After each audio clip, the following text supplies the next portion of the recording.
Hello and welcome to Preview outside in what we thought might be a glorious Liverpool summer's day.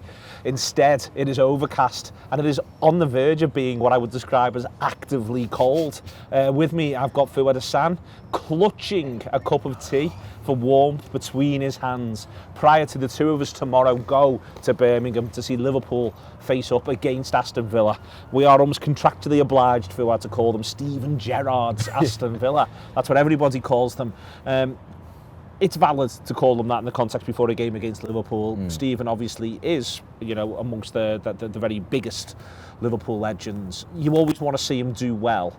But he's had a bit of a funny little run with Villa, but they get a good win at the weekend against Burnley, so he'll be feeling better about that. Definitely, and I think that's exactly what he called for, didn't he, before the game? His whole thing has been ironing out the inconsistencies, and there was that little run when he came in, wasn't there, when they played us and then they played City, or it might have been the other way around, back to back.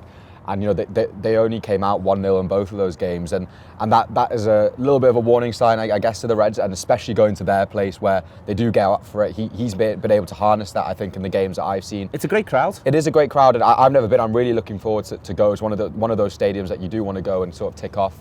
And I think they've created atmospheres before, even though they got beat by Spurs. That game sticks out to me where, in that first half they really gave them a game. They were the better side. They were the better side. They were in their faces. I think Ings missed a couple of really good chances, but otherwise they really turned up to that, and the crowd and them can both impact each other in a really kind of dangerous and positive way. They've found themselves in the situation where, just a couple of weeks ago they were sat back in 15th. That's no longer the case. They've propelled themselves back up the table again, because there is this funny little run of teams now that sort of, you can't work out quite if Wolves are in it or not, but Brighton most definitely are in 9th, and it goes all the way down to whoever it is who's 15th, and then there's a big gulf between them and Leeds and Everton and Burnley, etc. But they're in there, aren't they? They're in that pack, and Steve will want them out of that pack as soon as humanly possible, and I think that's been a lot of what this season's focused on. Definitely, he's been talking about, hasn't he, the process of being able to grab one of those top spots, and like Wolves have done, like Leicester have done.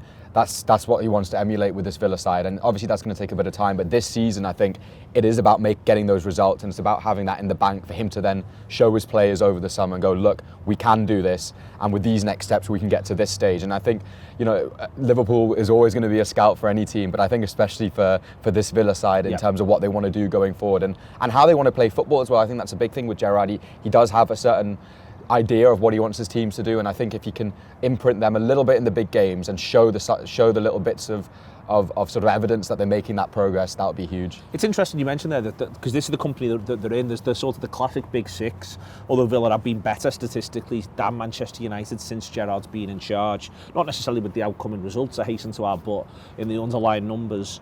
And then there's this weird little group of teams that you can, all three of whom are from the Midlands, I feel, who are having a really good go in Wolves, Villa and Leicester.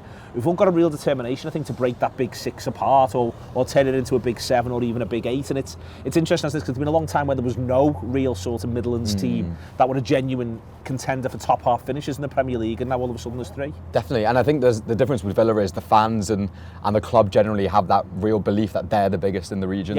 They do feel like they belong up there, and I think that's where you'll get a big atmosphere, I think, when Liverpool come to town on a Tuesday night. Exactly. That's when it can be a positive. Look, it can be a negative as well, because we've seen with us, when you feel like you belong somewhere and you should be somewhere, that can sometimes be a bit of baggage. But for these individual moments in these games, you're able to call on that, and Villa Park has delivered that before, and I expect the same again tomorrow.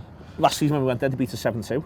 Yeah, they did, I completely forgot that happened. Yeah, they beat us 7-2. There was no one in the ground, there was no one there to see it, but they literally beat us 7-2. 3 deflected goals, but you can't get beat 7-2 and say there were 3 lucky goals. Not on.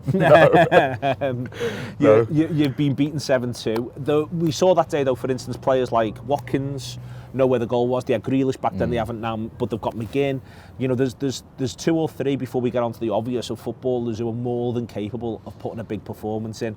I think Watkins is really hard to play against. His movement's great, his speed's great, he's strong enough. I think he's really impressive. He is. He can do all the different bits, can't he? And he's almost a bit unpredictable in some senses, because he can be the one where he is a bit of a target, but then he can also play on the last man and make those runs because he has the pace. And I think, if him and I don't know if he'll start him and Ings together, but he did against Burnley. He did against Burnley, so I mean there is a chance.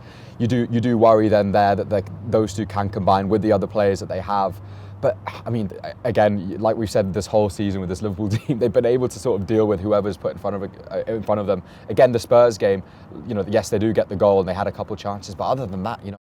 All right, the Reds, thanks for watching a little bit of a premium Anfield Wrap video there. If you want to watch the rest of that show and get access to much, much more, click join below. That activates our YouTube membership. It means you get a premium video every day of the week. You get our post-match content, you get reviews, previews and exclusive interviews, all here from the heart of Liverpool.